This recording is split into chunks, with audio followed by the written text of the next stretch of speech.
Chapter 5. In 1880, Benjamin Button was 20 years old, and he had signalized his birthday by going to work for his father in Roger Button and Company Wholesale Hardware. It was in this same year that he began going out socially. That is, his father insisted on taking him to several fashionable dances. Roger Button was now 50, and he and his son were more and more companionable. In fact, since Benjamin had ceased to dye his hair, which was still grayish, they appeared about the same age, and could have passed for brothers. One night in August, they got into the phaeton, attired in their full dress suits, and drove out to a dance at the Shelvins Country House, situated just outside of Baltimore. It was a gorgeous evening. A full moon drenched the road to the lusterless color of platinum, and late-blooming harvest flowers breathed into the motionless air aromas that were like low, half-heard laughter. The open country, carpeted for rods around with bright wheat, was translucent as in the day. It was almost impossible not to be affected by the sheer beauty of the sky. Almost. "There's a great future in the dry goods business," Roger Button was saying. He was not a spiritual man. His aesthetic sense was rudimentary. "Old fellows like me can't learn new tricks," he observed profoundly. "It's you youngsters with energy and vitality that have the great future before you." Far up the road, the lights of the Shelvins Country House drifted into view, and presently there was a sighing sound that crept persistently towards them.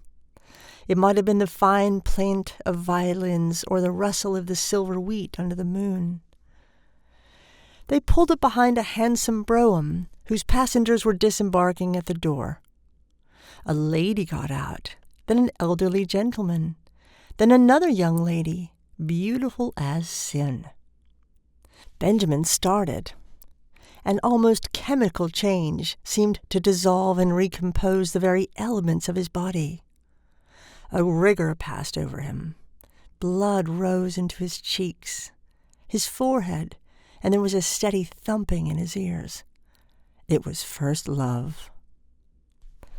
The girl was slender and frail, with hair that was ashen under the moon and honey-colored under the sputtering gas lamps of the porch. Over her shoulders was thrown a Spanish mantilla of softest yellow, butterflied in the back.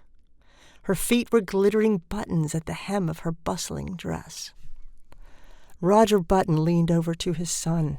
"That," he said, "is young Hildegarde Moncrief, the daughter of General Moncrief. Pretty little thing," he said indifferently.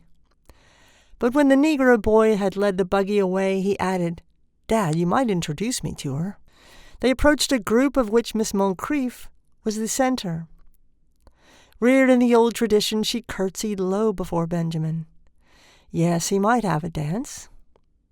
He thanked her and walked away, staggered away. The interval between the time for his turn should arrive dragged itself out interminably.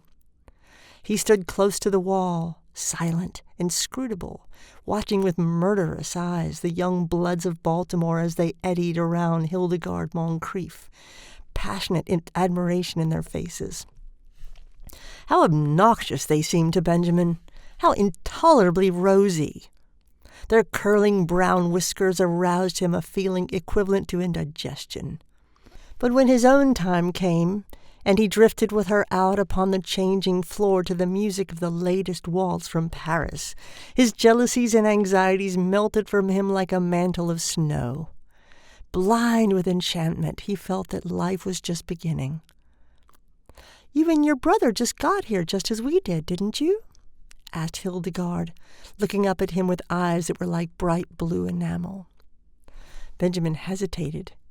If she took him for his father's brother, would it be best to enlighten her? He remembered his experience at Yale, so he decided against it. It would be rude to contradict a lady. It would be criminal to mar this exquisite occasion with a grotesque story of his origin. Later, perhaps. So he nodded, smiled, listened, was happy. "I like men of your age," Hildegard told him. "Young boys are so idiotic. They tell me how much champagne they drink at college and how much money they lose playing cards. Men of your age know how to appreciate women." Benjamin felt himself on the verge of a proposal. With an effort, he choked back the impulse. "You're just the romantic age," she continued. 50. 25 is too worldly wise. 30 is apt to be pale from overwork. 40 is the age of long stories that take a whole cigar to tell. 60 is too near 70. But 50 is the mellow age. I love 50. 50 seemed to Benjamin a glorious age. He longed passionately to be 50. "I've always said," went on Hildegard, "that I'd rather marry a man of 50 and be taken care of than marry a man of 30 and take care of him." For Benjamin, the rest of the evening was bathed in a honey-colored mist. Hildegard gave him 2 more dances, and they discovered that they were marvelously in accord with all the questions of the day. She was to go driving with him on the following Sunday, and then they would discuss all the questions further. Going home in the phaeton just before the crack of dawn, when the first bees were humming and the fading moon glimmered on the cool dew, Benjamin knew vaguely that his father was discussing wholesale hardware. "And what do you think should merit our biggest attention after hammers and nails?" the elder Button was saying. "Love," replied Benjamin absent-mindedly. "Lugs?" exclaimed Roger Button. "Why, I've just covered the question of lugs."